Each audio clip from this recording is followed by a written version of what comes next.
Niya, bakit merong pagpaplano ng impeachment sa House of Representatives sa akin?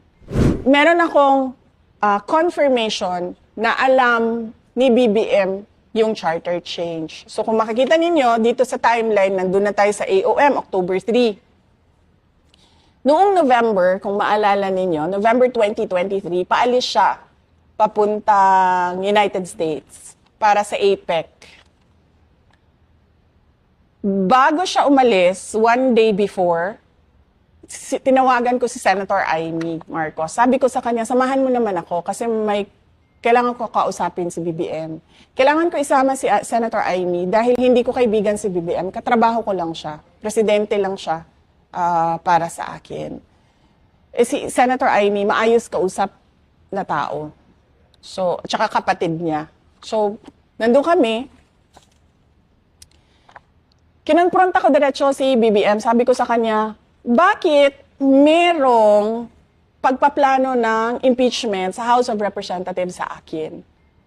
Tapos sabi niya, alam niyo si BBM, nag-English yan eh. Sabi niya, that's not true. Ganyan. That's not true, there's nothing like that. Ganyan siya.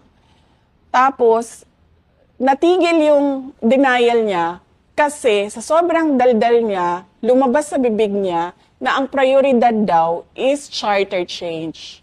So, nung narinig ni Senator Amy yung charter change, nag-react siya.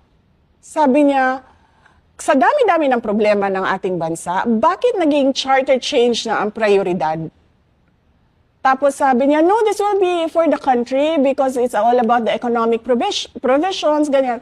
So sabi ni Senator Amy sa kanya na parang tipong, hindi yan economic provisions eh. Kasi pag binuksan mo yung amendments ng Constitution, bubuksan mo lahat yun. Hindi mo pwedeng sabihin na ay ito lang, economic provisions lang. Kasama na dun yung political.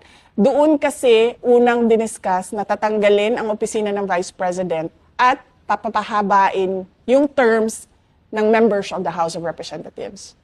So more than 3 years na yung isang termino. So, dun yun.